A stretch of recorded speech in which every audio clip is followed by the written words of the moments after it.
call to order this meeting of the Warren County School Board for Tuesday, November 16th. The first item on the agenda is to go into closed session. Could I have a motion, please?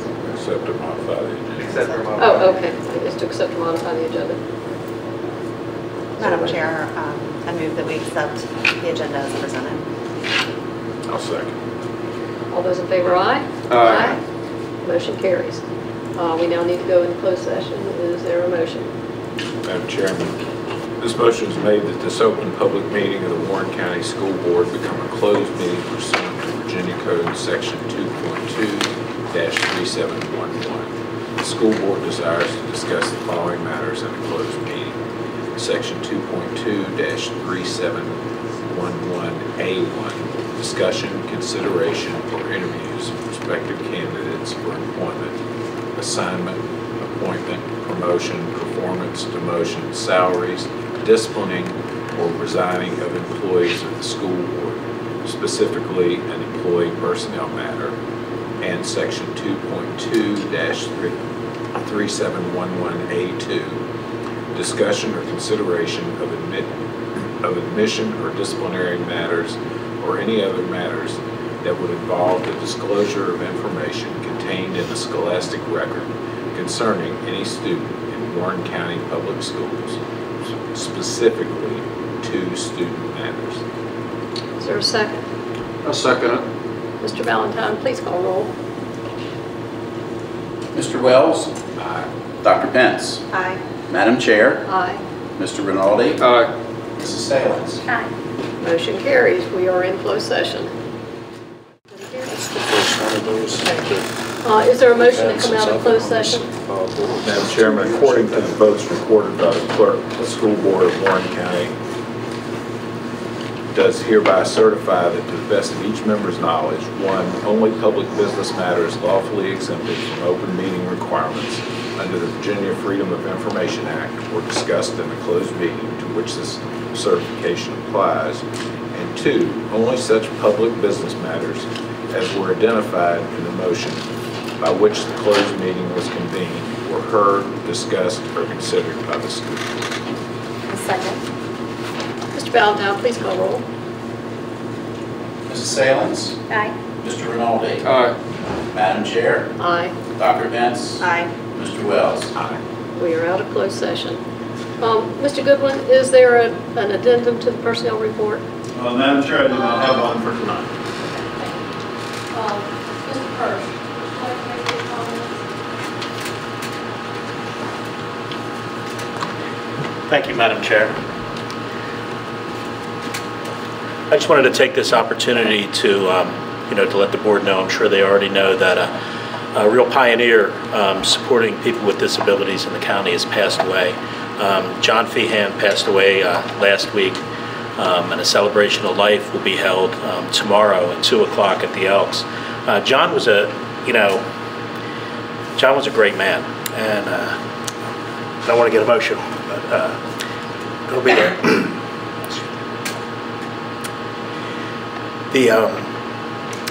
He was very integral in supporting his child and then hundreds of children and adults with the Blue Ridge Opportunities facility for supported employment for adults, and he was a pioneer. I just want to make the board aware. I may, due to my length of service, I dealt with Mr. Feehan. Now, I think he would smile if I repeated what I said when he stepped away from the SEAC committee. He was a pain in the butt, but he was a very important pain in the butt for our special education students.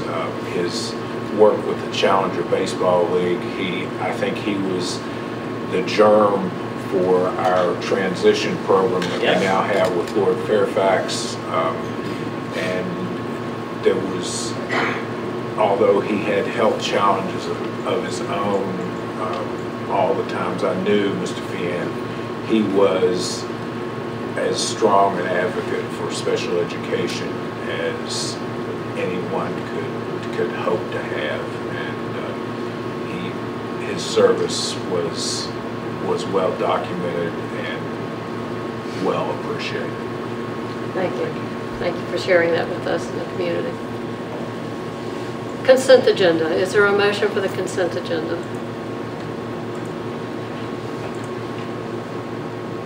Yes, Madam Chairman, I make a motion to approve the consent agenda as presented.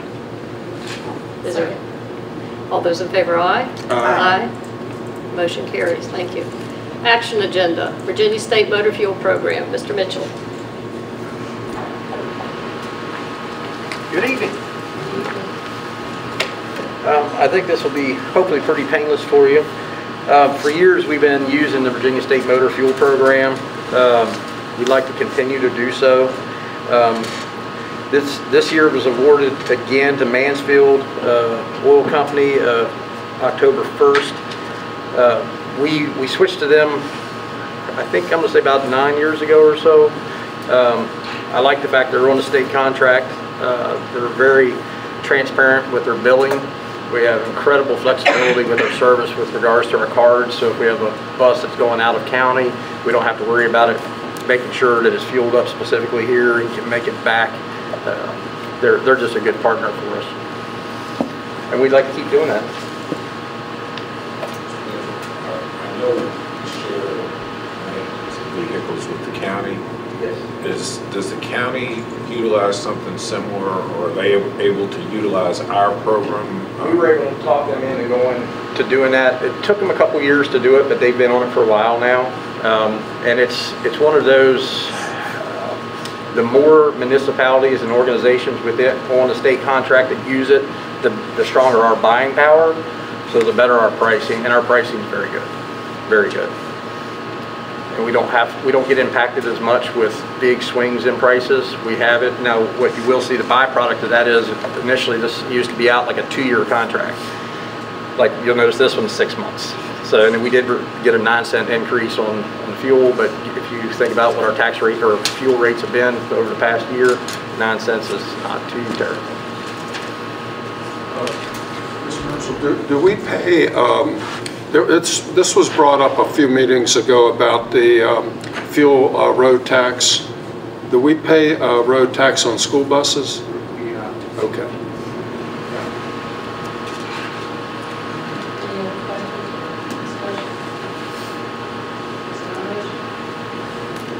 Yes, Madam Chairman. I move that the Warren County Public Schools continue their fuel purchasing practices by using the Virginia State Motor Fuel Program. Is there a second? All those in favor, aye? Aye. Opposed, no. Motion carries. Thank you, Mr. Mitchell. Work session.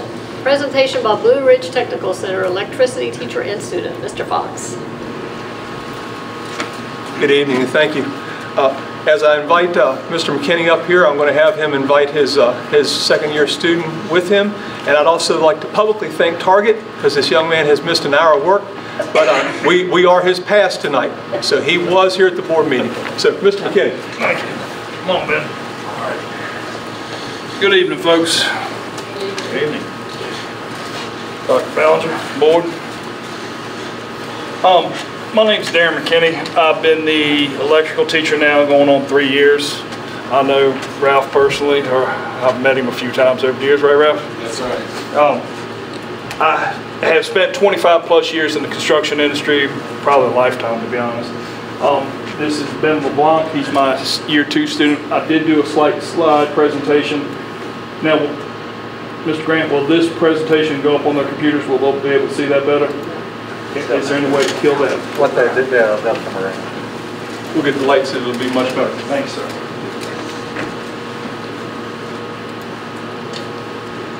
And one of the things that, while we're waiting for all the technology to come up, respect, how we teach, talk, those are all key components to mentoring these children. Also, the fact that the emphasis on trades. Mr. Fox and I were just over there having a discussion that sometimes we forget the emphasis that the trades programs play a role in our daily lives, and we're lacking the professional people that we need to be able to do this.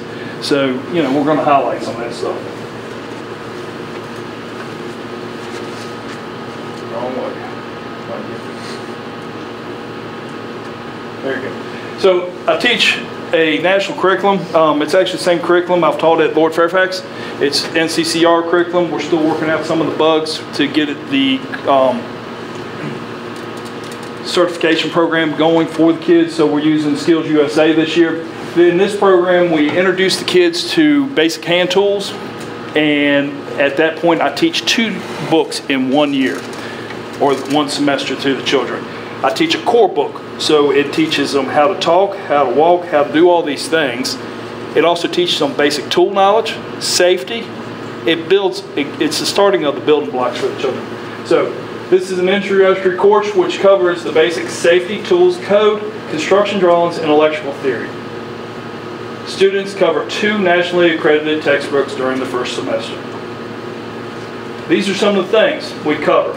We construction safety and electrical safety, hand and power tools, rigging and material handling, communication and employment skills, construction drawings, electrical drawings and schematics, basic electric theory. So we don't start talking about AC theory until year 2. We start with basics of DC theory. We talk about Kirchhoff's law, Ohm's law, and resistance, how power is generated. So, you know, I could go around the room, and how many in the room do y'all know truly how's power generated? How do you get power to your home? You know how you get power to your home? No, sir. Okay, so that's where my kids, Flip the switch. right, pretty much, you flip a switch. But that's one of the things my children start to understand. Oh, well, it starts here, and it takes a lot of steps to get to that light. And so that's where they get that basic knowledge from. In turn, then we start talking about the NEC code book. That's the National Electric Code. Everything, as any construction worker knows, the problem is we have laws and regulations just like everybody else that we have to follow to meet a minimum safe guideline to put a building together. Then we start talking about device boxes, conduit bending, conduit fittings and parts, and how to size an electrical service. And by that time, the semester's over and it's time for them to go to a different class. And hopefully I've engaged them enough that at the end of the day, they'll want to come back and hang out with me next year. Did you want to come back and see me? Yes, sir. Okay.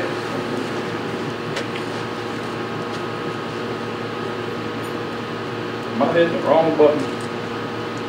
There we go. So, we have a little picture right there up on top. That's actually one of my year 1 students. He is actually using a handsaw. So it's amazing or surprising to me sometimes, because I was a kid that always was in my dad's toolbox. But at the end of the day, there's kids that don't never ever in their life have touched a screwdriver, a saw, a pair of pliers. They don't even know what this stuff is. So this introduction helps. Students participate in a combination of traditional classroom activities, text assignments and discussions, as well as hands-on activities and performs tasks. Example would be that the students are introduced to the ideal in the meaning of the word transformer. And when I say that, some kids go, oh, you mean that cartoon thing I watched? I say, no, because it's not. So after they've been engaged, and I actually get a young man like this to come back and see me, they get into year 2. This is we get into a deeper meaning of things. We start with AC theory. We start with how induction, we get into all these big things, and it blows these kids' minds. They go, why do I really need to know this math? Or why do I really need to know this science? And then they start going, oh, I really do need to know this stuff. And so it's a huge part. Year 2 is much more hands-on than year 1. And the fact that, okay, so I'm going to let Ben talk for a second. So we go back to that word transformer. So year 1 we talked about transformers. Year 2 when we start talking AC theory, Ben, can you tell them what we did about the transformer? Well, originally we would just go through the code book and talk about transformer and transformer theory, how it would work. And you see all these kids in class looking down at this book like they're looking at a rocket ship and how it's built. Like they don't know what they're doing. So McKinney decides to go out to the store and ask the teachers for permission to put it on the school budget. He goes out and gets us 2 L brackets and some wire to put around it. So basically it gives us a measurement, 10 to 1, so we get like 40 feet of cord, and then we grab 10 feet of cord and wrap it, or 100 feet and 10, sorry. I can't even do simple math. It's all good stuff. But what do we build? Transformer. So in turn, I actually take simple products that we can get at Ramsey's, and I teach these children what a transformer truly is, and they actually get to see the scientific properties of it. Now, that scientific, I need to wrap my head around it, actually comes into play, and they actually are getting a better understanding and better meaning from it. So, we'll go on to the next.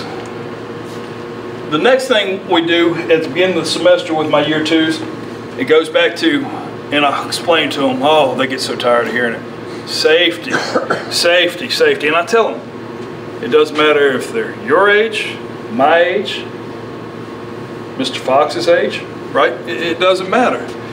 The problem is we're going to hear safety every day because that is the most important thing, to come, be in a safe environment, and be able to go home at night, see our families, and come back the next day.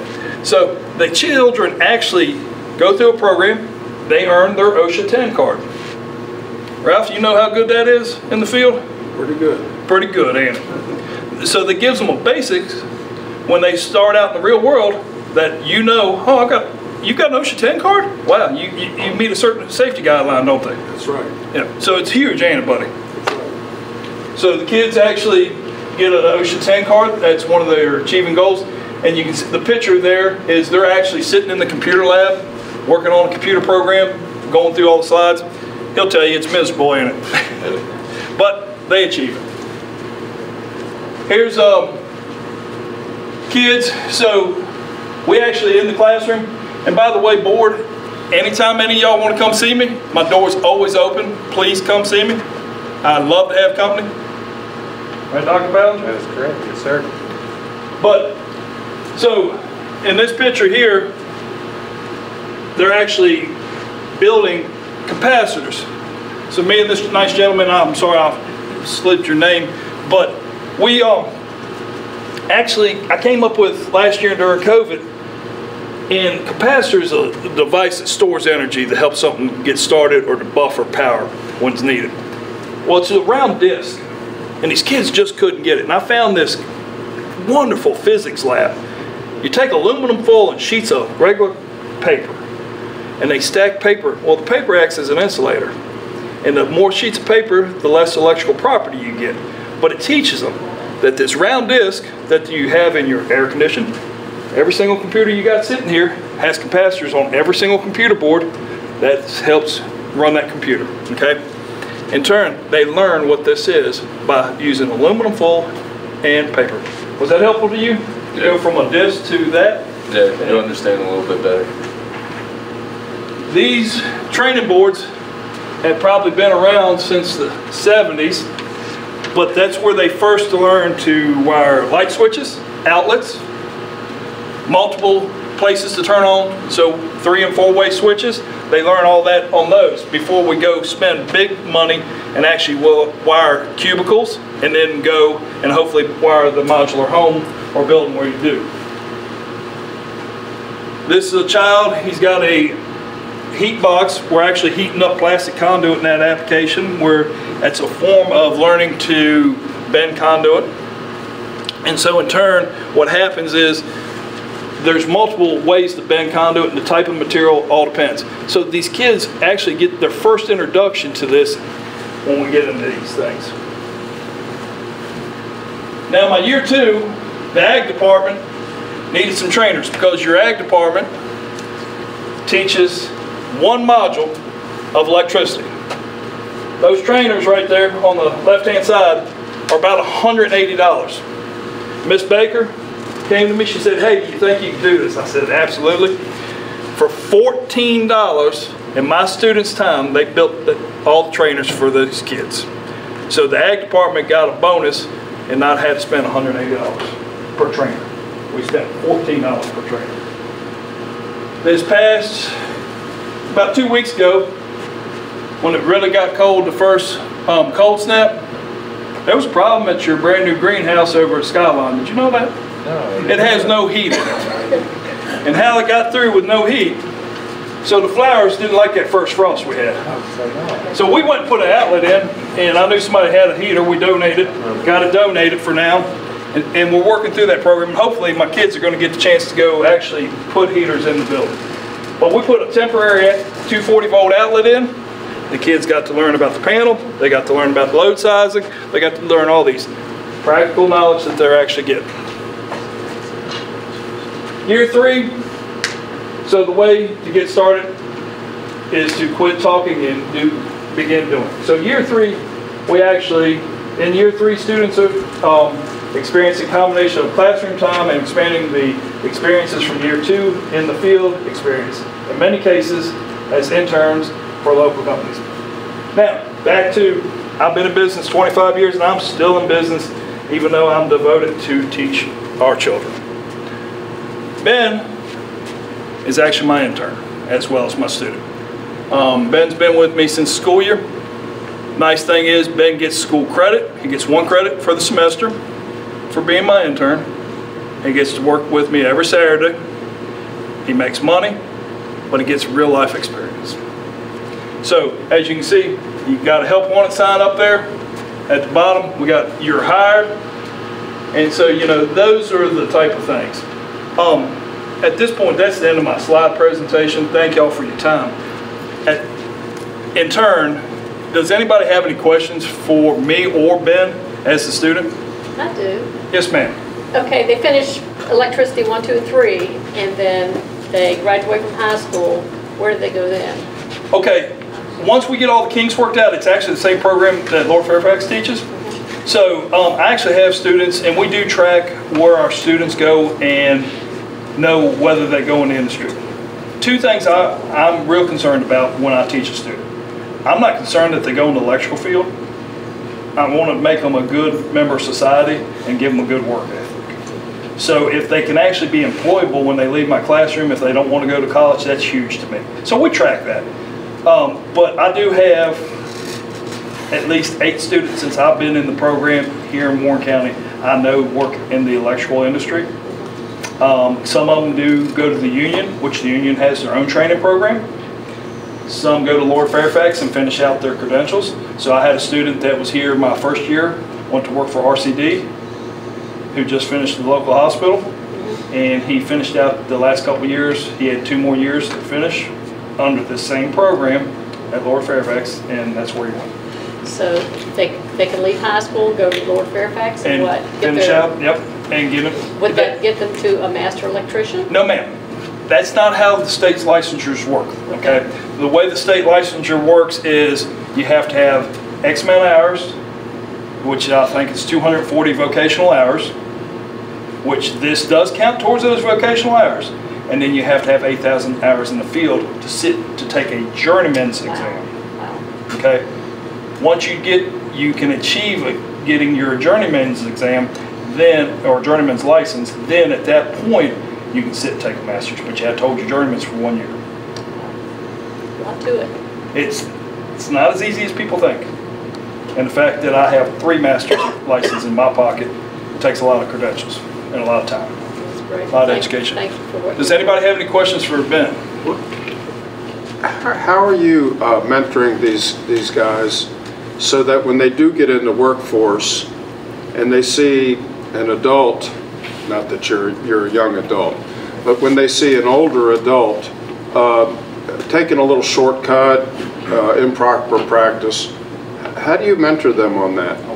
I'm going to let him try to answer that question, and then I'll swing back if he don't get it. Well, basically, when I started working for him, it was basically McKinney was over my shoulder, looking at whatever I do, and then he'd go, "Oh, that's wrong, redo it." And then as I do it through, been working with him for a while, I'll do my work, I'll put it up, I'll show him, and then he'll either tell me it's good or tell me to redo it. I'm talking about if he was to go to work. No, I'm gonna explain. Okay. You know where I'm going. I do know. So that was the thing that Dr. Smith and Mr. Fox and I are all standing over there earlier we were talking about. The problem is, if you don't understand how something works, you can never fix it. And if you don't understand how it's supposed to be, you don't know whether it's right or wrong. So my whole goal is to give them the correct theory, the correct knowledge, and then let them know what's right and wrong when they walk out of my classroom. One of the biggest practices we do, and we do every day, we do a 30-minute code check every day. So they get 5 questions at the end of the class that they spend the last 30 minutes going through the code book to know what's right and wrong in the code. So that's part of the thing.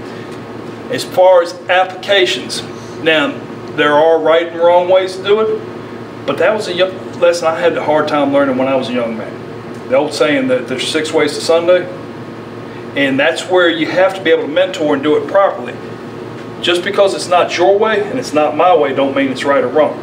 So as long as it meets quality, safety, and the actual guidelines for the product. So that's something I have to instill in them. Now, the other thing that I instill in them is professionalism.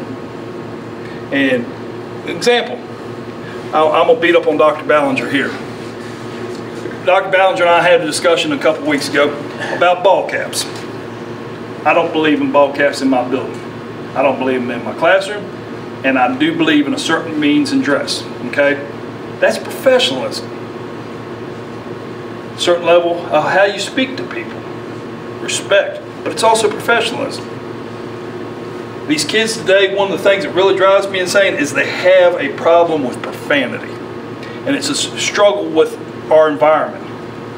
Man, what happens when y'all do it? It's not accepted, is it? No. So, overall, when we engage, there are multiple folds to answer your question, Ralph. It's just not right or wrong. It's teaching them a way of life and how things are supposed to work so they know what's right and wrong. That answer your question? Yep. The reason I asked that question, my brother works for a heating and air company, and a mechanic was outside hooking up a heat pump, and a helper was downstairs in the basement. And the homeowner came down, and the helper made a comment. Well, you know, you spent too much money on this unit. You could have put this unit in, would have saved you that kind of money. Those kind of things. So when we're on a concrete job, you ask Jared, he'll tell you, you don't speak, you don't tell anything to the customer. You tell them to go see Ralph, and he'll answer the question. Because you get yourself in a bind that way. So that's what I'm getting at. Right, and it's that level of professionalism in owning how to talk and where you fit in the food chain as well.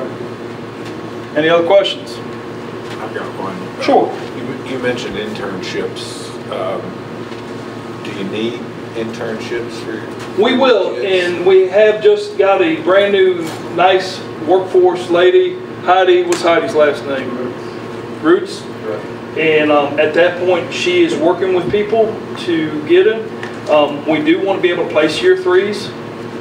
It is important because that's part of the struggle we have in the classroom is I'll teach at the college as well, okay? So my kids or folks that I'm teaching at the college level at Lower Fairfax, they come see me one night a week and I'll teach them something. Well, they go back in the field the next day and they're, oh, I just saw that last night in class. These young men and ladies that we have in the classroom, they don't get that experience. So by the time I get them to a year 3 stage, I need a place to put them for part of the week so they can get that experience so they can come into the classroom and go, oh yeah, that's how that works. So, thank you. Anybody else?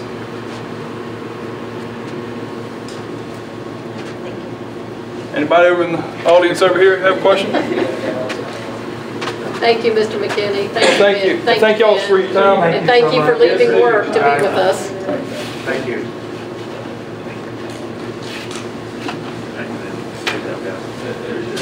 There's a big thing is the profanity. You can't call somebody's house. Next on the agenda, increase in adult meal prices. Mr. Smith and Ms. Kinsey. Good evening. Sort of hard to follow that up with meal prices I and was stuff in the thinking the cafeteria. same thing. But we'll give it a little bit of a shot here. At our last work session, I did some highlights, so forth, with facilities, child nutrition, and transportation. And one of the things that we briefly mentioned was a requirement of our adult meal prices for our current year. And I thought it would be most appropriate to bring and to Well, I know she's been here before, Miss Nicole Kinsey, who is our child nutrition director, food service here with Sodexo, and she's going to be able to present for you some information in regards to why and what we're looking at for an increase on the adult meal prices. So at this time, I'll turn it over to Ms. Kinsey. Thank you. Hi, everybody. How are you? Good. So I'm going to read what we have on the agenda here for you. And first of all, we get a federal audit once every 3 years. We get a regular Virginia Department of Education audit every year, but we're getting a federal audit this year. And our adult meal price hadn't been looked at for a little bit of time, from what I can tell. I think partially because of COVID, and also because the reimbursement rates are now a lot higher because of the way that they're reimbursing the meals because of COVID. So the Region 4 specialist that I work with was kind of reviewing the agreement and our back office information, what our pricing was and things like that, which we don't have student meal pricing this year. But we did have a $3 adult lunch price and a $1.75 breakfast price. In order to meet the minimum for 2021-2022, the Warren County, we're going to have to increase, because DOE states that the school food authorities have to ensure that the federal reimbursement of child payments and other nonprofit food service revenues do not subsidize program meals served to adults. Adult meal prices must be high enough to compensate for the total meal reimbursement and the commodity value that USDA does not provide the program for the adult meals. The paid reimbursement and the commodity rates change each year, meaning that the adult meal prices may change each year.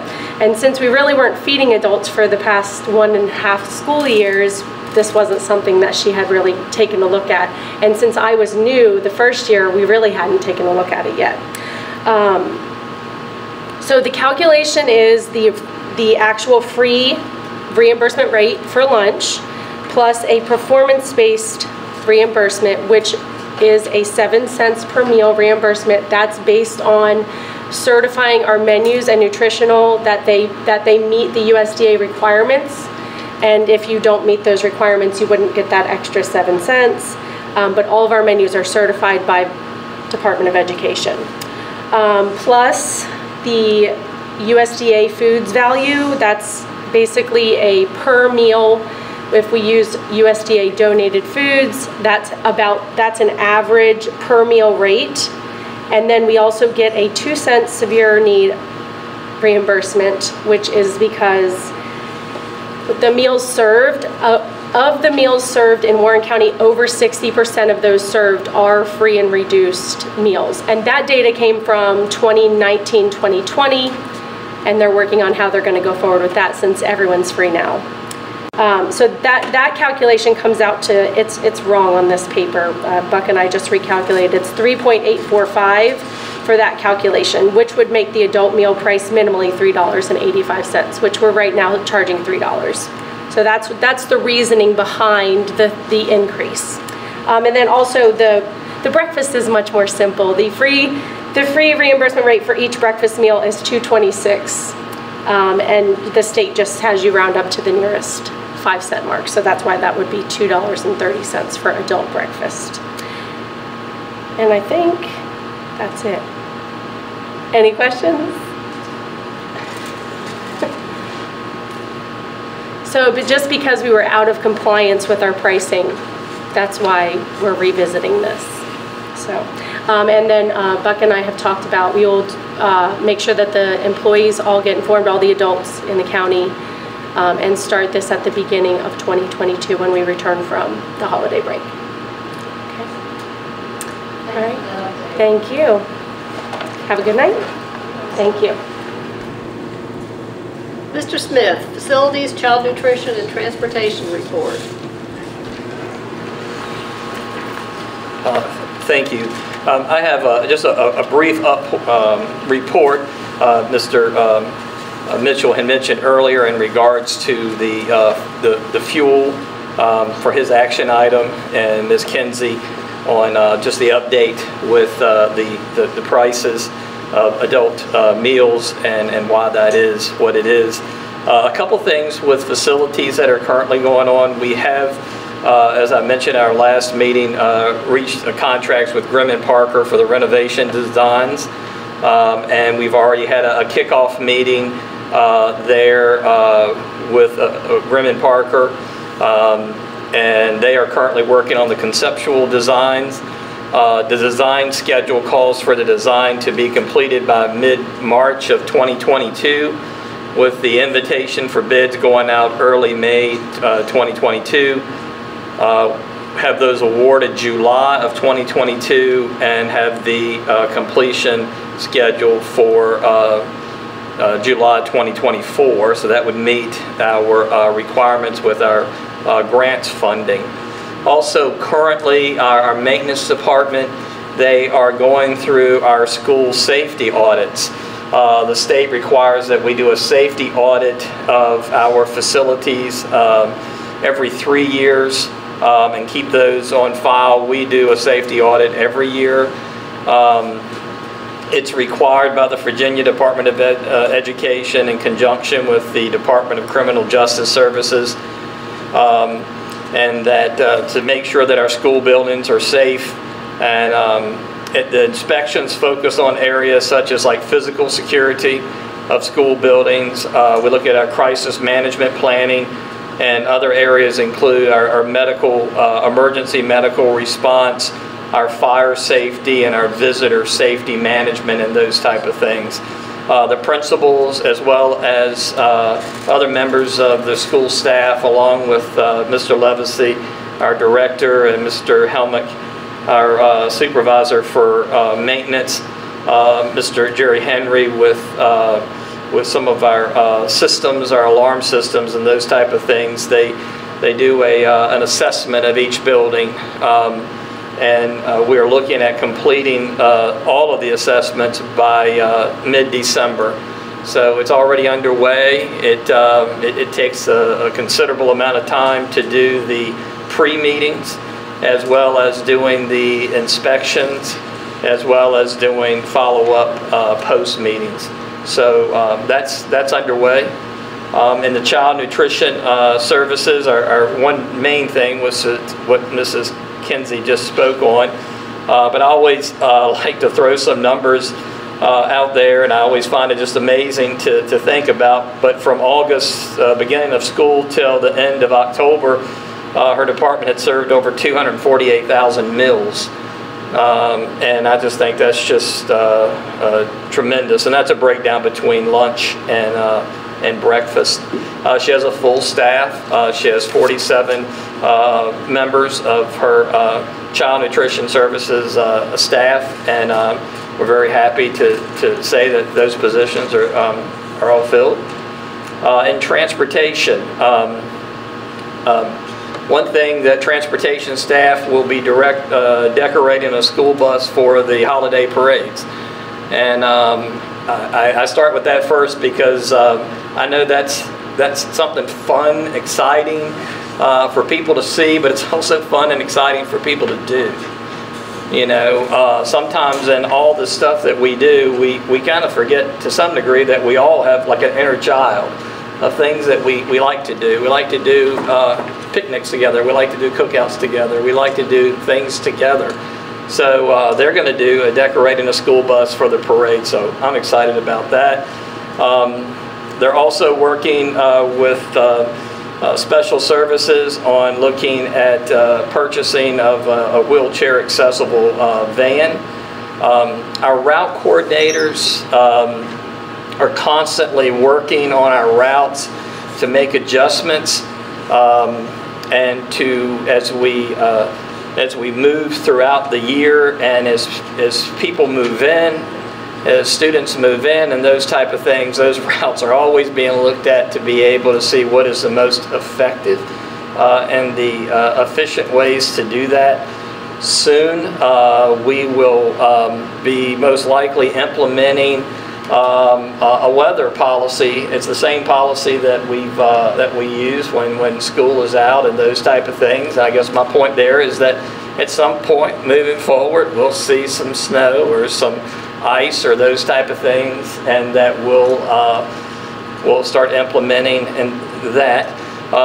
And I think I just would like to notice the transportation department and their role in that. We have our employees checking the roads, so to speak, those type of things out very, very early in the morning.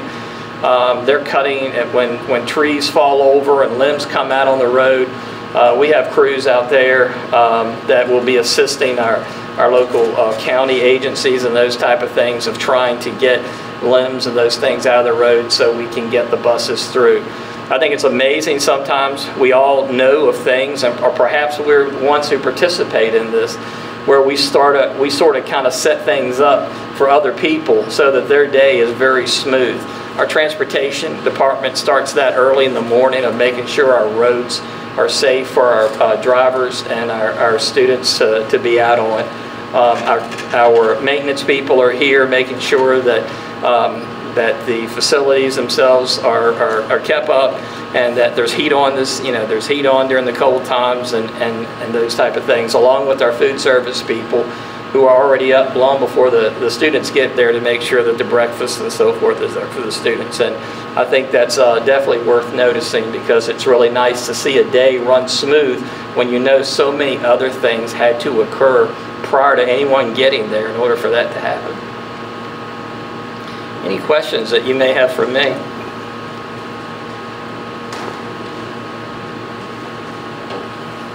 Okay. Thank you. And just to add, since Mr. Smith did mention weather, we are going to be posting that and sending that out to parents this week, because I was looking at the MSN, and they were talking about a storm that could be hitting us over Thanksgiving break, and so we are getting into that. So we will have our delays, we will have our virtual, so it'll outline everything in our process and when calls will be made and everything. So we will get that posted to our website by this Friday and get that out to parents this Friday. Great. Thank you. Let me ask one thing before we move on. With the increase in adult meal prices, is there anything that we can do for our staff, because they've had a rough couple of years, and you say 85 cents per meal is increases, not really that much, but it is. I mean, if there's some way we could mitigate that, at least as a one-time thing, maybe we can look into that. Maybe maybe a flex spending type card that they can utilize to help knock down some of those costs, or maybe we could absorb that increase in some way. But staff have to eat too, and anything we take out of this pocket, it comes out of their total benefit package. So schools can pay that bill if they want. You'd have to have a line item that if the board wants to look at that going forward. You could be looking at, depending upon if you want to pay for every meal for every individual every day. I mean, that you would have. It would depend on what you would be looking for and what you would want. But we would have to pay from Warren County Public Schools, from the general fund, to the child nutrition. Right. So we would have to make that payment in ourselves. But that can be done if that is something that the board is wanting to do. So I'd be interested in some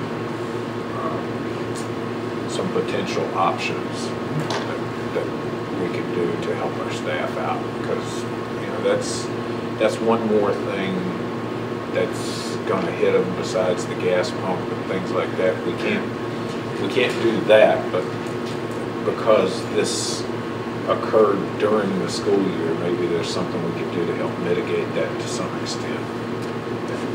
We can look at that, have that conversation. Good thought, Mr. Wells.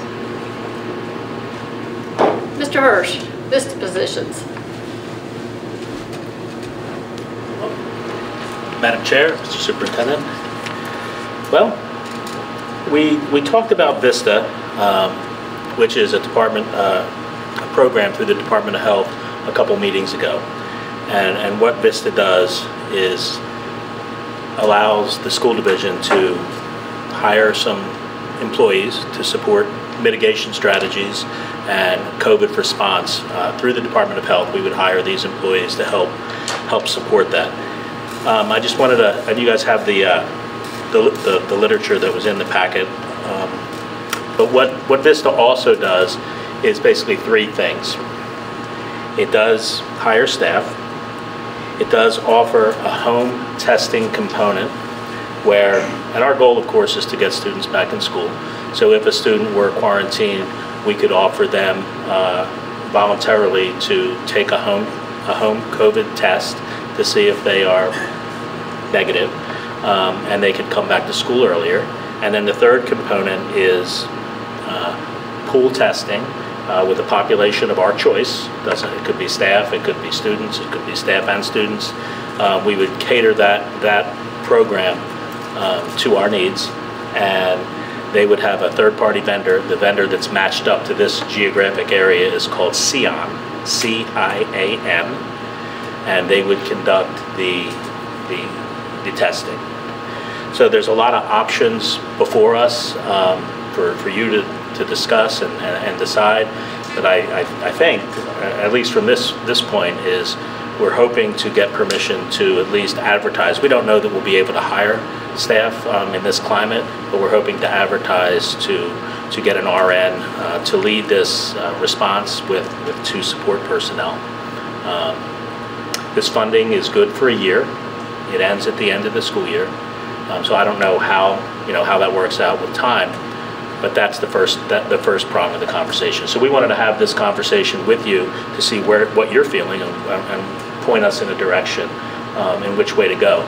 Now, in the backdrop of all this is the decision that OSHA is making right now, and Bosch in Virginia interpreting those regulations. It's still in the court system, but we want to prepare for whatever direction that goes. If they tell us that we have to do X, we want to be prepared to do X, and if they want to tell us to do Y, we want to prepare to do Y. So we're trying to strategize on how to do that. One of the tools that we can use if we want to go X is to have these staff on hand, have our relationship with the third-party vendor strongly established so we can implement whatever regulations that are passed down to us. Is that pretty, I think that's pretty accurate. So really when you look at the VISTA program, if this program ends towards the end of this year, it may not be beneficial for us to do the positions because you may not be able to advertise and to get people in place at the end of the year. But what could be beneficial to us would be the home testing kits, and or depending on which direction we may need to go with testing. Does it tie us to anything? It does not tie us to anything. This would just be a solution that we don't have to pay for. When you go look at those tests that are out there, they could run anywhere between $20 to $40. If going through this program, it's not going to cost us anything. The tests are given to us. Now we would use this as a way to, let me back up a minute, but in my affinity group that I would have meeting on Monday, yesterday, one of the things that we were talking about in that group was, is there a way that we can use testing to also minimize quarantines? So instead of, if a student is considered a close contact, one of the things that was thrown out by another superintendent, and as we discussed it in the group, was instead of quarantining that student, could we say, okay, we're going to give them a test with parent consent. They test on day 1, then they test on day 5, but they stay in school. And that way you don't necessarily have to quarantine those students and they don't lose that instruction. So is there some way, and this was just one of the things that we discussed in that group on Monday. So is there a way to utilize this program to help us with keeping our students in school or getting them back earlier. Right now, we use the minimum standards or minimum criteria when it comes to quarantine. So the guideline is 14 or 10 or 7 after a test on day 5. We've been doing a test on day 7 with a test on day 5 since the beginning of school. So, you know, we've accepted those home test kits or those home tests that parents do. They take a picture of it, they send it to Mr. Hirsch. That's all the documentation that we require. So one of the things in looking at this program, one, would it be beneficial or do we have the time to hire staff? I don't know if we would or not, or if we could get somebody for a 6-month position. So, you know, is that something we need to back off of? But then looking at the testing component, is there a way to utilize this to our advantage, to make sure that we help our students and help our staff to get them back earlier and quicker? Or is there a way to modify the quarantines and allow those parents that want to opt in to say, okay, we're going to, you know, is there a way to do that? You know, these are just discussions that we're having within our superintendent, within our region, Lord Fairfax and with RAP. We're having these conversations and how can we reduce the quarantine times for students to keep them in schools longer? And so this could be one of those tools to help us do that. But you know, it is really no cost to us when it comes down to it. So that to me is the benefit. Do we need to go with the employees? I don't know if we'd have the time to do that now. You know, yes, it is only for one, unless they extend it an extra year. Then it may be advantageous if we have to do a testing program of some nature.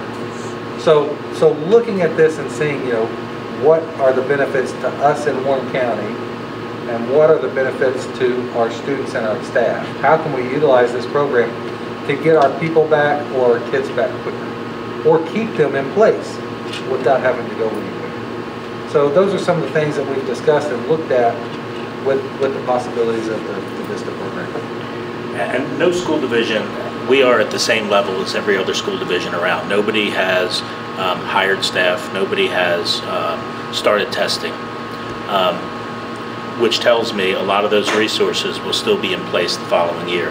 They can't commit to another year of funding, but if the dollars are not spent this year, I mean, I know a lot of people in my position will be asking for that funding to be extended for another year, which would make it advantageous to hire those staff and put them in place to help with our COVID response. How many testing kits? The home testing kits we have allocated for our school division is 600. But the pool testing kits are unlimited. VISTA website, they had an alert up that said that the home test kits, which really is the only good part of IC as being in this program, it says that they are only available while supplies last. So they're anticipating that they're going to be running out of those and that we might not even get them. The other bigger concern is that when you're doing pool testing, you're testing large groups of people that are completely asymptomatic, healthy people.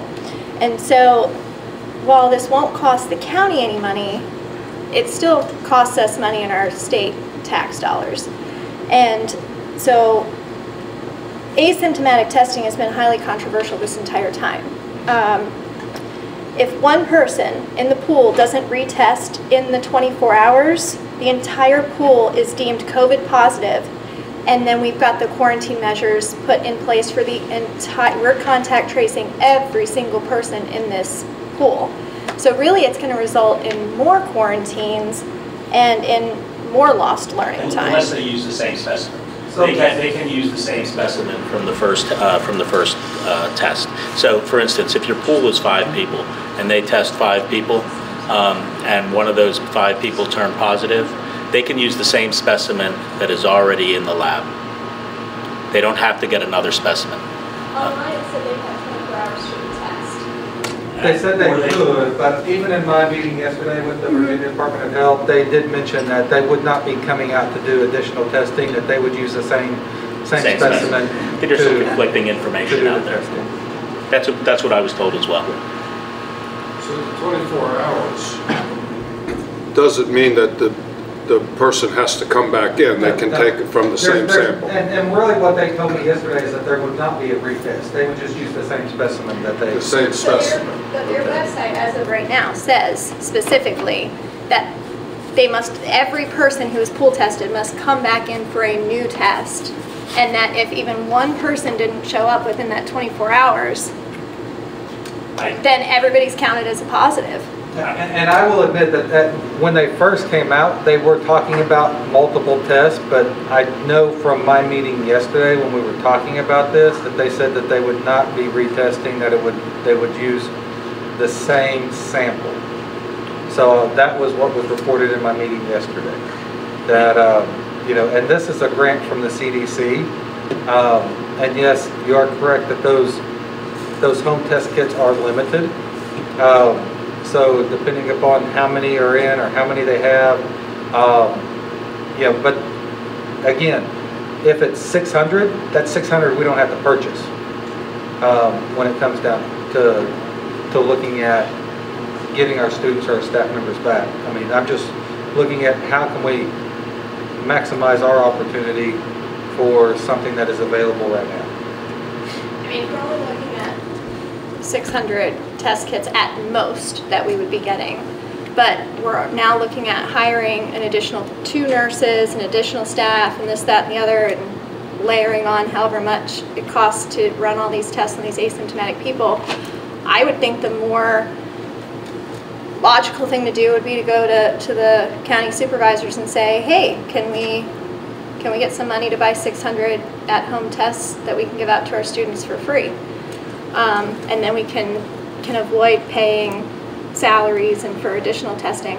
The other thing that stood out to me with the with this VISTA program was originally it was kind of thought that we could use the testing for if this Biden federal mandate does somehow get past the courts, which I don't think it will. But the VISTA program specifically prohibits the use of their testing to be allowed to be used for staff for their weekly testing. So thus the staff that's unvaccinated would still have to be buying their own testing. And that is not what was said in my meeting yesterday with the Virginia Department of Health and who is monitoring and administers this, that yes, they said that staff, if you had to do pool testing because of an OSHA requirement, that this program would cover that cost, and that is the unlimited part. So I just know that, and that is what was reported in my meeting yesterday. I guess what just makes me nervous is I checked all of this information and I copied and pasted specifically from the VISTA website as of 10 o'clock this morning. So it always makes me nervous when in writing it says one thing, but then they're trying to sell it to you verbally in another way. I don't really have much trust to give right now. So. Well, and the main thing, when you look at the program, we know how we want to use it, and if it doesn't align, then there's no cost to us in backing out. Well, so if once you enroll in it, then the schools have very limited control over the content and frequency of the pools. And then it says that the effect on the athletes.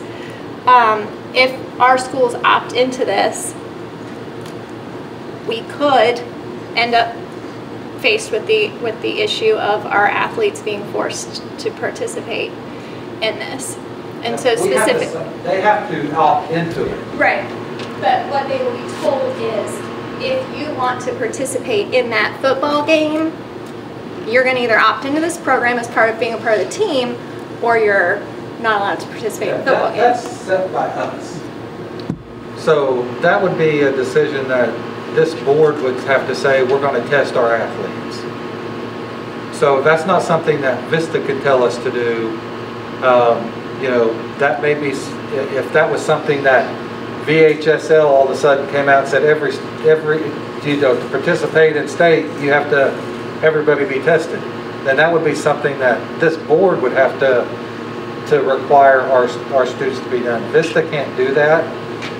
As I said in the last meeting, when it comes to Vista, I'm not going to say that a team or students need to be tested. That's not, we didn't do that for football, we didn't do that for volleyball, we're not going to do that for our winter sports or for our spring sports, because that's not fair to those that didn't have a sport in the fall, and now they're having a sport in the winter.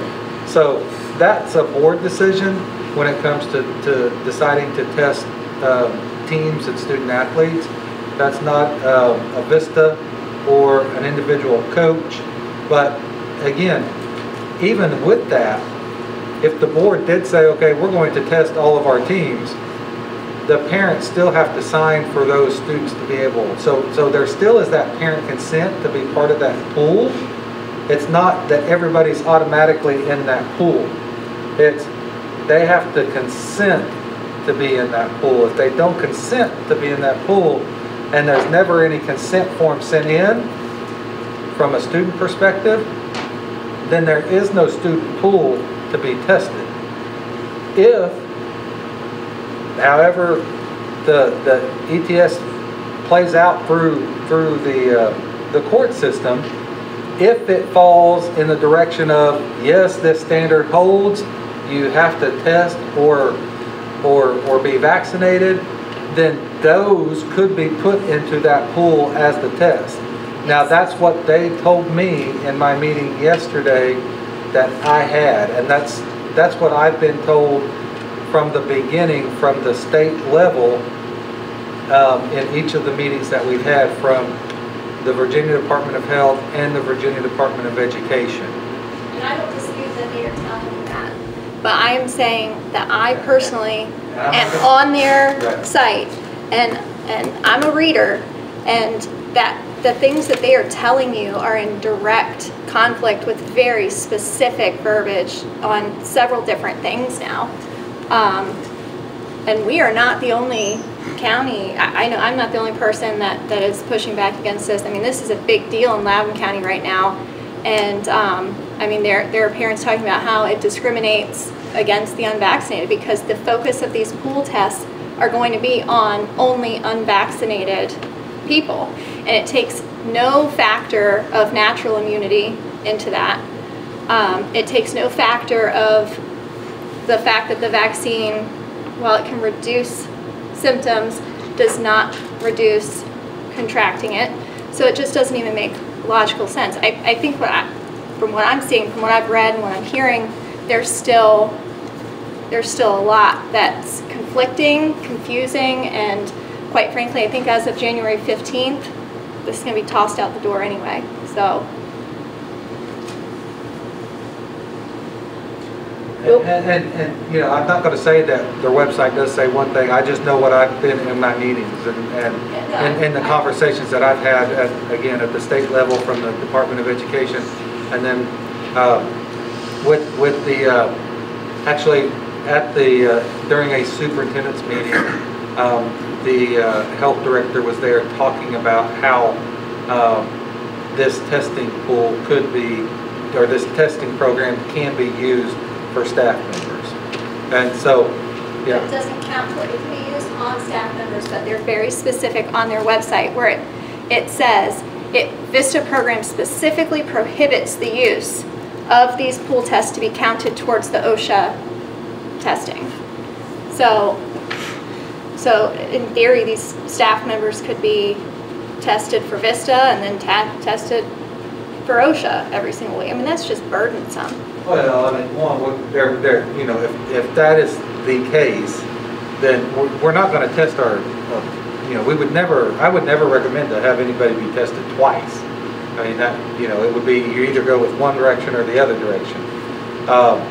You know, if we have to move in that direction, you know, we need to provide that, and it'd be no cost to the employee. So whatever direction that goes, whatever the division decides to do and however it plays out, we need to make sure that it's no cost to the employees and we keep it to a minimum disruption as possible. And that's really what you have to look at when you're looking at, is this VISTA program something that we can utilize? Is it something that we don't want to utilize? I think when you look at the employment with the nurses, it looks like with the limitations on when this thing runs out, it is probably not something that we want or that we will be able to do, because if we do get this in the grant, then it could take 2 or 3 months before you hire somebody, then they're there for a month or two and the grant's over. It's just not feasible in that manner. Could this be used to get our students back earlier? Yes, and could that be used to help take away the quarantines, as we discussed in our meeting yesterday? That instead of quarantining, if a parent wants, they test on one day, and this was just an example that we threw out to the health department to say, hey, can you guys look into this to see if this is something that is feasible for schools and for students to keep them in school as much as possible, and reducing quarantines. We've been asking, can we reduce it to 5 days? So, and that's all within these meetings that we're having to see how we can keep kids in school and keep them there longer. So testing for large groups of perfectly healthy students, how is that keeping them in school? That's not testing large group. We're saying individual. If an individual is considered a contact, so it would be that in this group right here, out of the 5 board members, there was somebody positive, so each board member is a contact. But to keep the board members here, they would test on day 1 and then on day 5. Right now they can test on day 5 and come back on day 7. Well, if we do a test on day 1 and do a test on day 5, and both of those tests are negative, then the student stays in school that entire time and they never have to quarantine. It just continues to keep that child, that individual. So we're looking at the contact of the student that was exposed to a positive case. That's what we're really trying to focus on and trying to keep those students in school. Huh? That's not the VISTA. Correct. That's the VISTA program. That's the home piece of it. Right, which is why we should maybe look into getting some home tests that we can provide for free. But the VISTA program is going to expand testing and test large groups of perfectly healthy people trying to seek out these positives, which I'm sure they'll find with a 50% error rating on a test.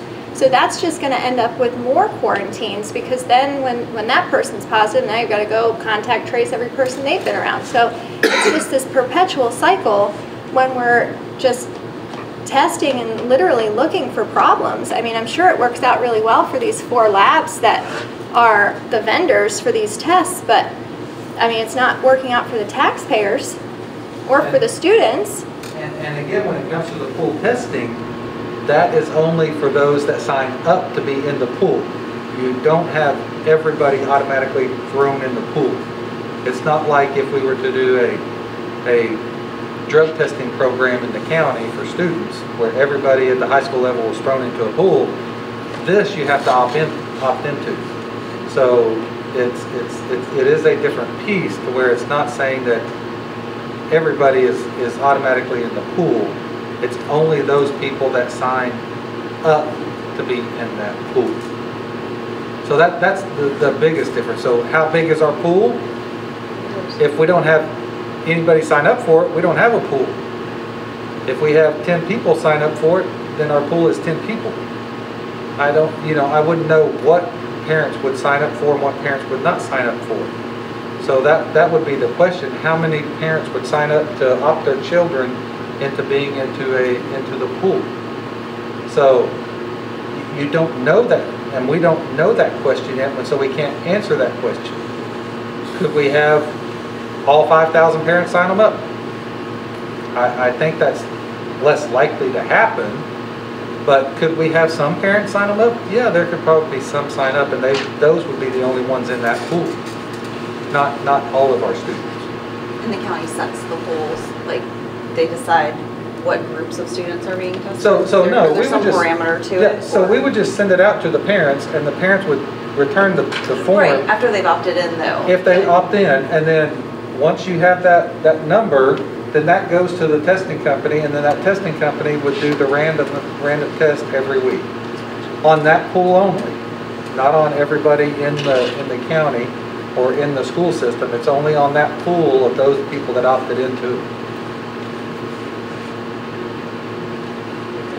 Dr. Bellinger, if we were to sign up for this program, at that point, is there like a contract that we would get for the grant that we need to review and sign?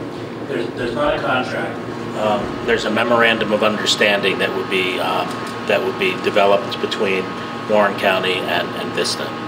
So the memorandum of understanding could be a little different than what the website says. Does that sound reasonable? Well, I mean, within any MOU, you know, there's the guidelines for how the program would be implemented. So we would get the memorandum of understanding prior to signing up for this program. We would have to sign the memorandum of understanding to commit to this program. That's correct. We would get a copy or the Absolutely. memorandum prior. Absolutely. So then at that point, if the memorandum of understanding could be different than what's on the website, because it would be more of an updated document. Is that correct? Well, I mean, it could be, but I mean, you know, yeah, the MOU will stipulate what our part is and what their part is, and how the pool testing works, and what it can be, who can be pool tested, who cannot be pool tested. You know, so it would outline all that. I would assume, you know, that would be a part of that. But it's constantly changing, because that's one of the things that's on the Vista informational here as well, is what Vista sets as their current guidelines, parameters, etc. It's constantly evolving. So when we opt into this and parents sign that consent form, like what you're saying you have been told versus what's on their website is, and all of their parameters are being updated on an ongoing basis.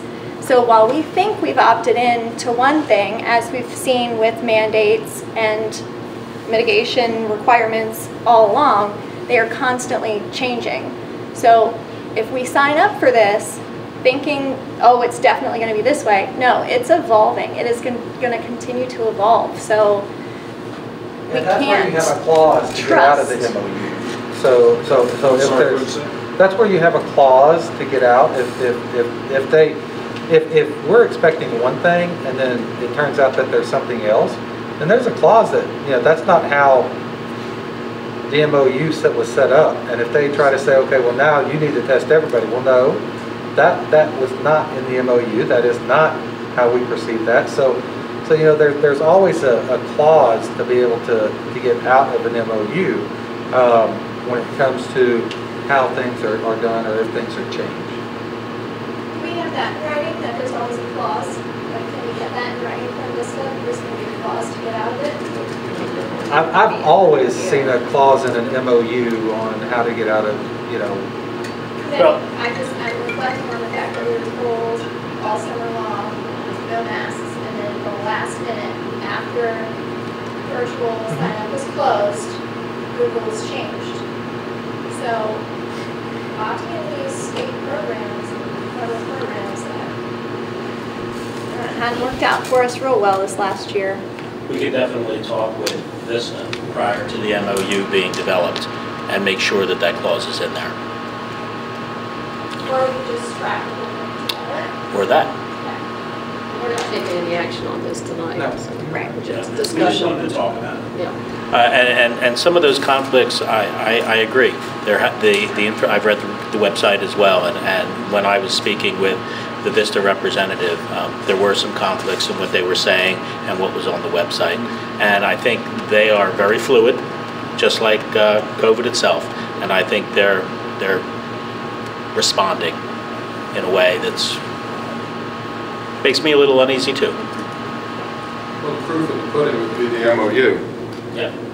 And if the MOU comes in and it's something that we're concerned about, then we can just say no. Okay. That's correct. All right. We've just been in a holding pattern. We just want to move forward about the discussions that we're having with the Department of Health and with our affinity groups, so we can hopefully make a good sound judgment good, sound decision. Thank you, Mr. Hirsch. OSHA's adoption of a vaccination and testing emergency temporary standard. Dr. Ballinger.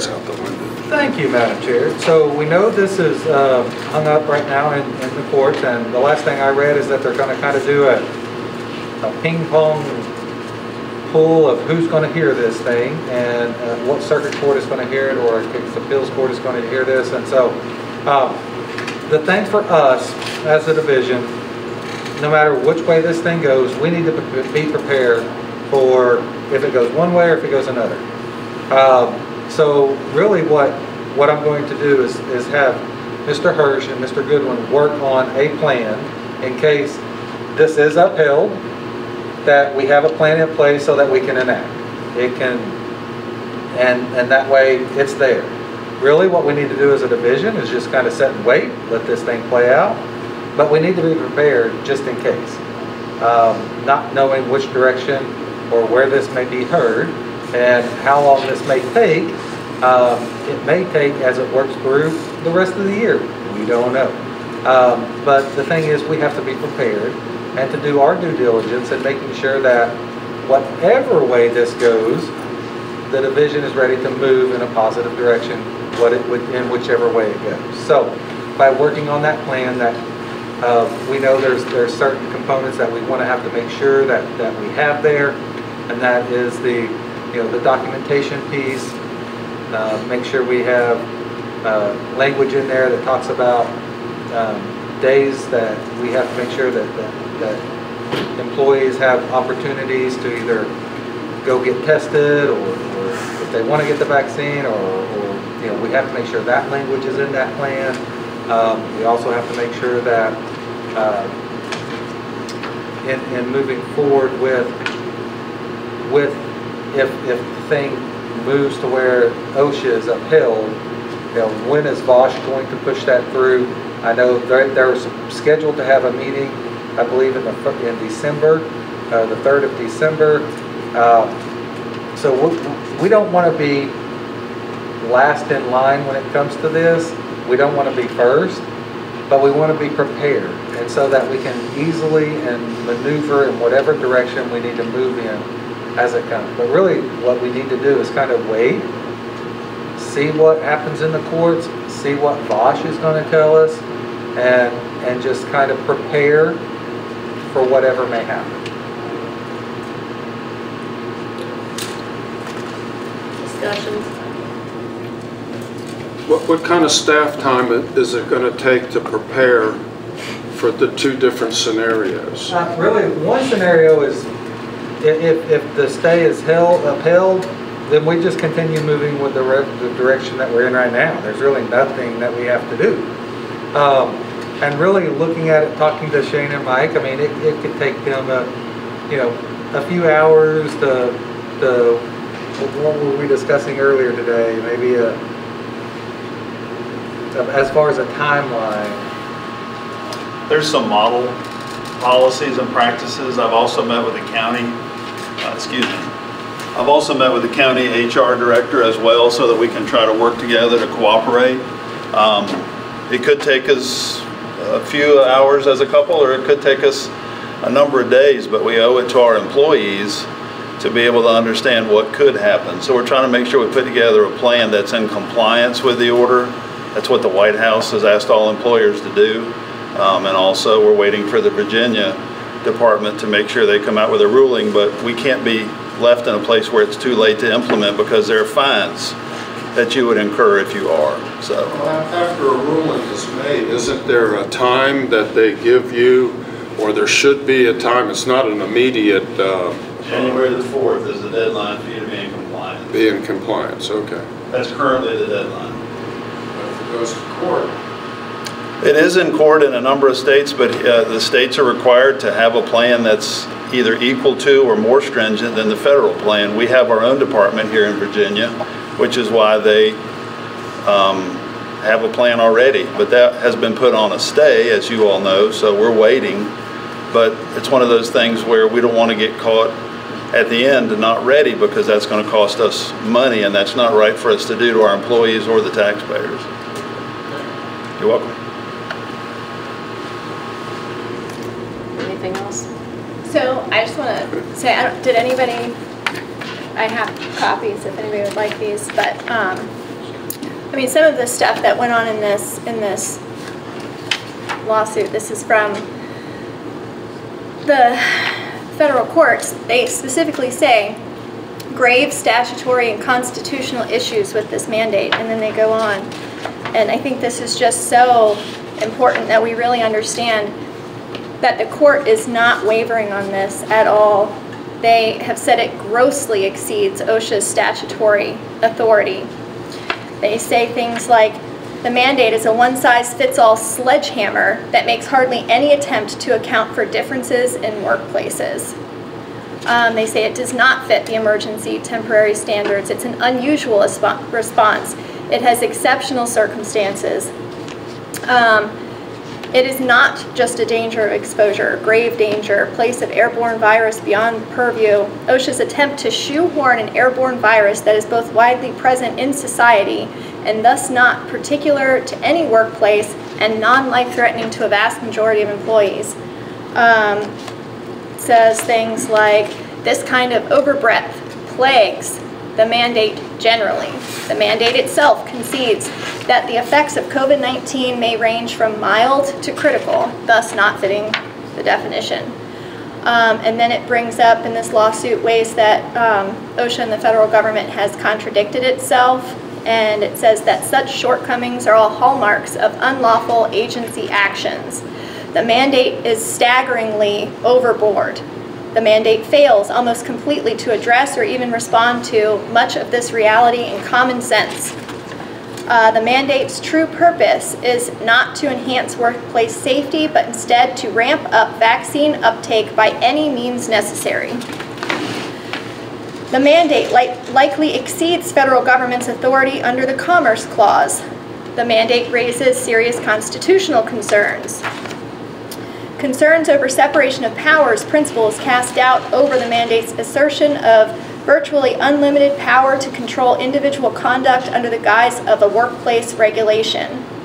The mandate exceeds the bounds of OSHA's statutory authority. I mean, this goes on and on for 22 pages, where this is now the second time they have gone through this. I don't see this getting passed through. Well, I think the thing is to let our folks get a plan in place, you know, so that we're prepared. But I agree with what you say on this. It's ridiculous. The plan that I would love to see us have in place is that we're going to support our employees in their medical freedom and their bodily autonomy in any means necessary, and reassure them all that they're going to continue to have jobs.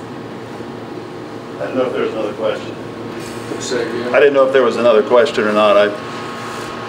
Our responsibility, as far as I understand it, is to be ready. Yes.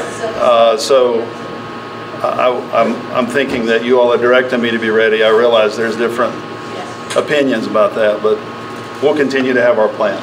Thank you. Get your two plans together, and we'll see how this plays out. Thank you. Okay, thank you. Second reading of policy BDDH-KD, public participation in school board meetings. Dr. Ballinger. Thank you, Madam Chair. At the November 3rd, 2021 regular meeting, the Warren County School Board reviewed school board policy BDDH-KD, public participation in school board meetings.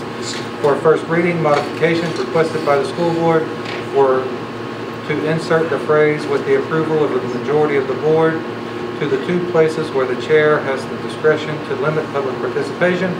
In addition, the requirement of the speaker to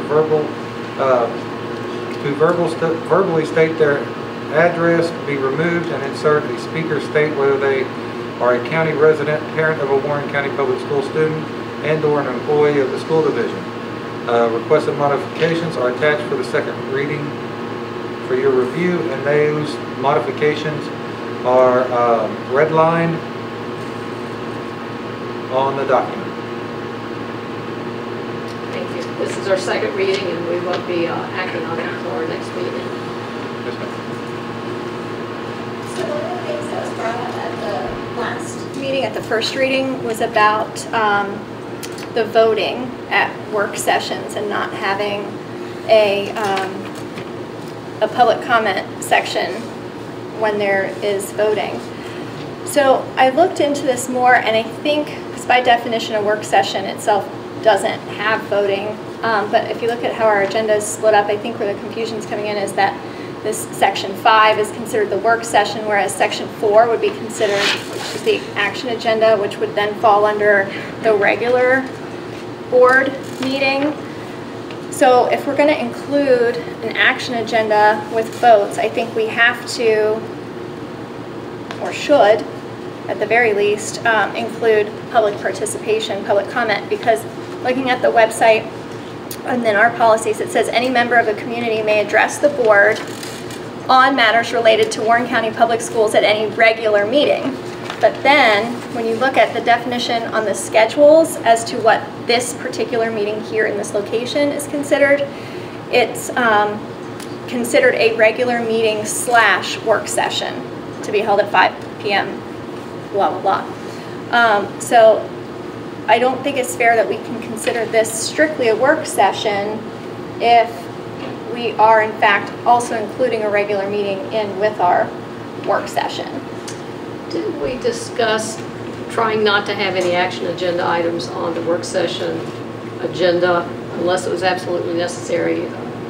Yes, ma'am. New hires or? Yes, ma'am, and we also have we have a discussion item on H to discuss work session and action items. So that is on the agenda to talk here and on section H. So yes, and that was brought up, and so the one thing that you also discussed at that session was at that time was not to include the finance or personnel as being part of an action, that being a consent agenda, because that is something that needs to be done to keep the division moving on a regular basis. So, but yes, that was brought up to try to limit the number of action items. And tonight there was only one action item on the agenda. Which I appreciate that. So we're going to try to keep the action items on the first meeting of the month, which is the regular meeting. But what I'm saying is that I would like to actually see this verbiage added to the policy, since we are rewriting the policy for public participation.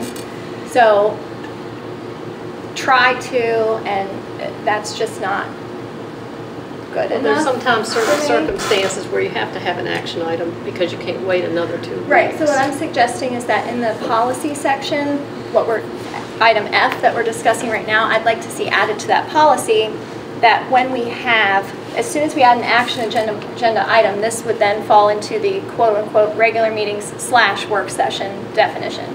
So if we're going to be voting on something, we're going to have an action agenda item on a 5 o'clock meeting, then we need to follow the rules for public participation per the regular meeting and allow public participation and public comment. I'm more inclined to keep public participation for the first meeting of the month where we... I don't think it's fair to the citizens for us to vote on things that they're not allowed to comment on, when by definition that would fulfill a regular meeting definition, not a work session. I mean, the town and the county both do not permit voting at work sessions. I've spoken to both of their clerks, and that is not permitted. So what I'm suggesting is, hey, let's not say strictly no voting. If we need to have a vote, let's have a vote. But if we have that vote, let's open up the floor and allow public comment on those items about to be voted on. So the verbiage would be different though in that case, because you're saying specifically at the work session they would only speak on that item that we're voting on. Yeah. That's what she said. Like when the monthly meeting, right, so people can talk about whatever they would like to tell us about. You know, I'm okay with that. But would it go in this policy, or that would be its own Well, I for the think that work would, session? I mean, we would need to look into those policies and. We'd have to review which one that fell under. Yeah, and make a placement. And it may be that it needs to be a regulation. And if it's a regulation. There should not be public comment on any other item other than the action. Just the action. And that could be a regulation, and that could just be a regulation which doesn't have to go through the process of being approved through 3 meetings. A regulation is something that I can draft and then just notify the board of the change or of the regulation. So then for a regulation, isn't that easily undone as well? So you were saying that to make a policy change, it takes 3 readings, but for you to write a regulation, you could just write it. And so it could just as easily then be undone as well, correct? If it's not included in as an actual policy? I would guess. I mean, I would have to, I mean, I've never had that or had that example to where something was undone from a regulation. Would it be undone by this board? So, I mean... You would write the regulation, we would approve it or disapprove it, and if it's approved, then we approved it. If it's going to be undone, we would have to undo it. And I can get more detail on that for you if you'd like.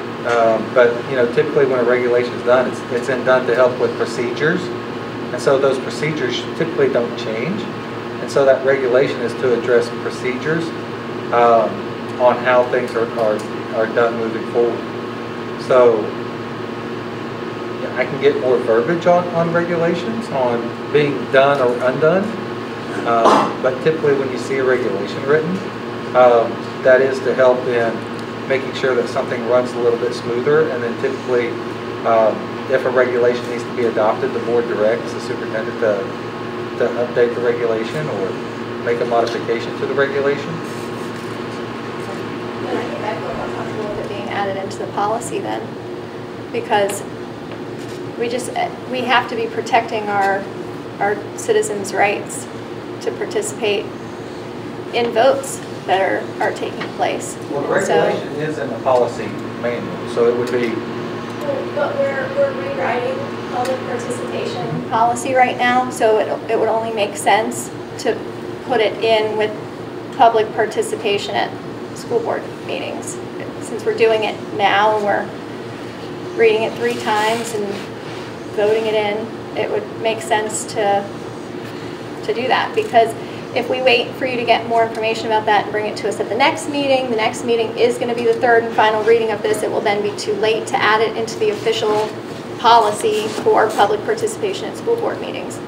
So the way that we had made edits to this last time, I was under the impression that this was being added in for this 2nd reading, but then it wasn't there, so I'm asking if we could please put some language in there to allow public participation for items that are up for vote.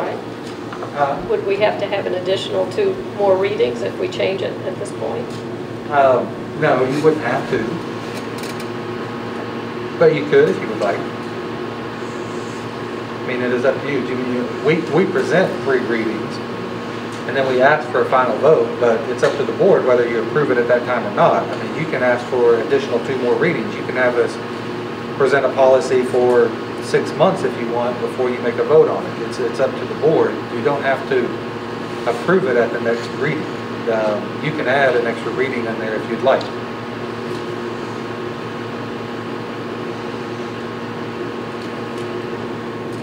I think what's happened is that the use of action items has increased, and the original intent or the original idea when this was created was that the 2nd meeting of the month would be strictly a work session, and only emergent type items would be on the action agenda.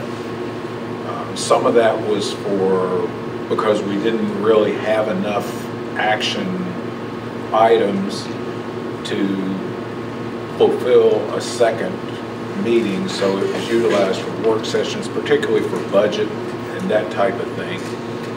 It also was related to the fact that we can't have the main boardroom for the 2nd, for this Wednesday. I believe the planning commission or somebody else has that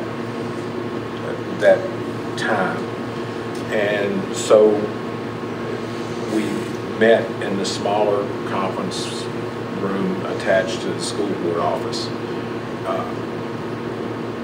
People didn't attend and that type of thing. Now that we've moved out here and we have a need for action agenda items, I don't see a problem other than the time it might take to have people speak. And so I would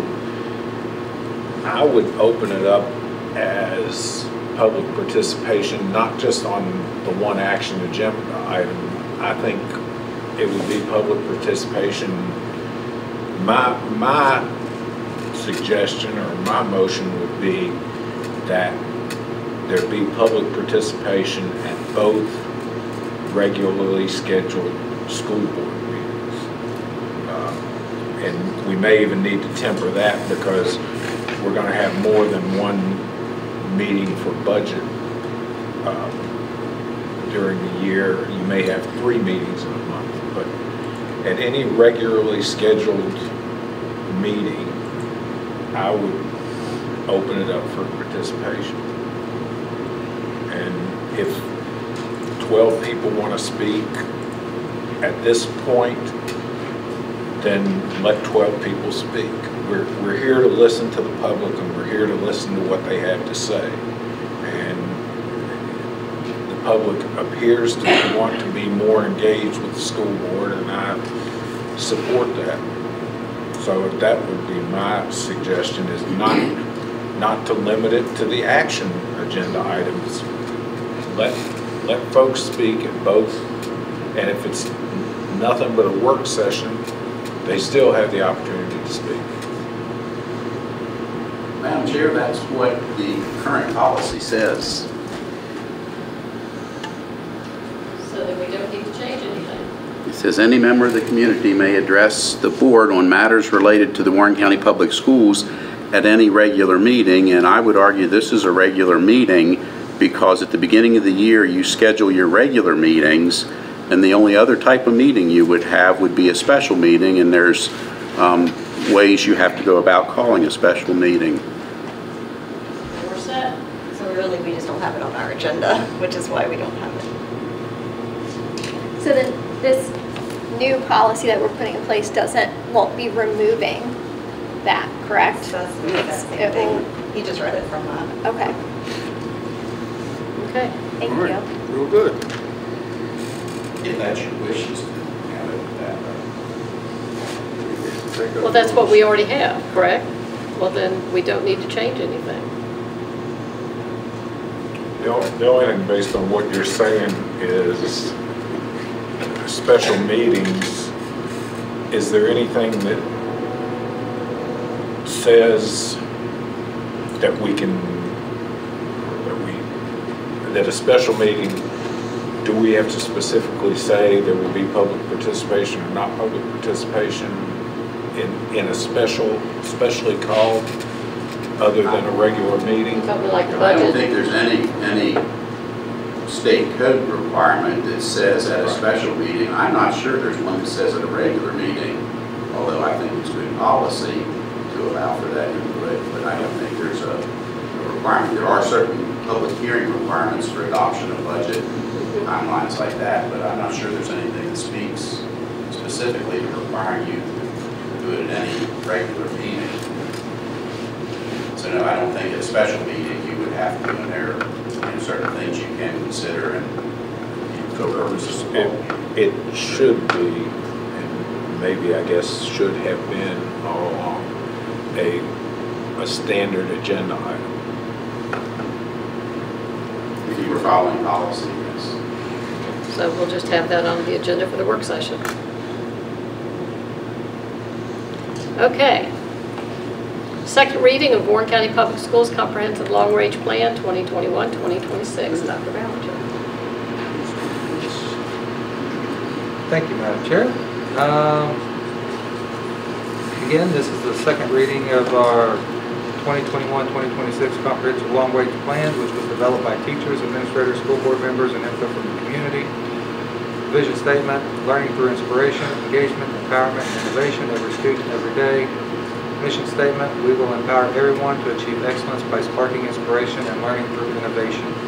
And then the goals are listed there.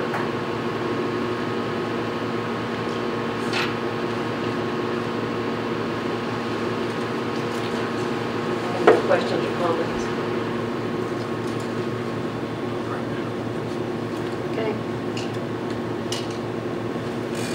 Discussion of work session and action items, Dr. Ballinger. I think we just pretty much well covered all of that. You guys asked for at the last meeting, so we put it on there. And I think we just covered everything, didn't we? I think we did, ma'am. Okay. Are you sure? I hope so. Discussion on policy IGR-R, instructional priority objectives. Dr. Ballinger. Thank you, Madam Chair. And this is an item that you asked. This talks about our grading policy.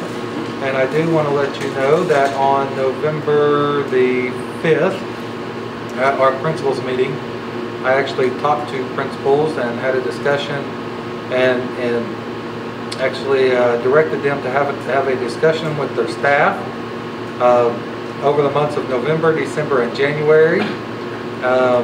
And then in February, we are going to meet. All 5 elementary schools will meet together, both middle schools, and then both high schools with Blue Ridge Tech concerning the grading policy or the 50% policy that is in place.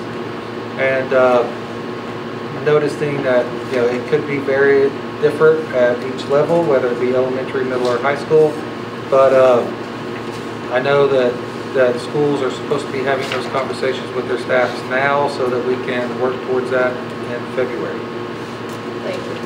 This is something that's been a concern of mine for a number of years, and I approached it a few years ago, and Mr. Goodwin shared a book with me on the 50% policy, or the 50% grading, and how that works. And I've spoken with some teachers in middle school and high school, and I think there's a difference in opinion of the secondary and primary teachers as far as grading goes, and it may work really well for primary school students while they're learning and building on the basics, but it really bothers me with high school. It just doesn't seem to give the students the incentive to really work hard and strive a little further. So I just thank you for putting that on there, because I would like to see that discussed. I don't know whether you'll need to get a team together to, like what you're doing now, different teachers from each school, but. Yes, and we will, and it'll take to see what each school likes and what each school, and then bring those schools together to have that conversation to mold it for that level.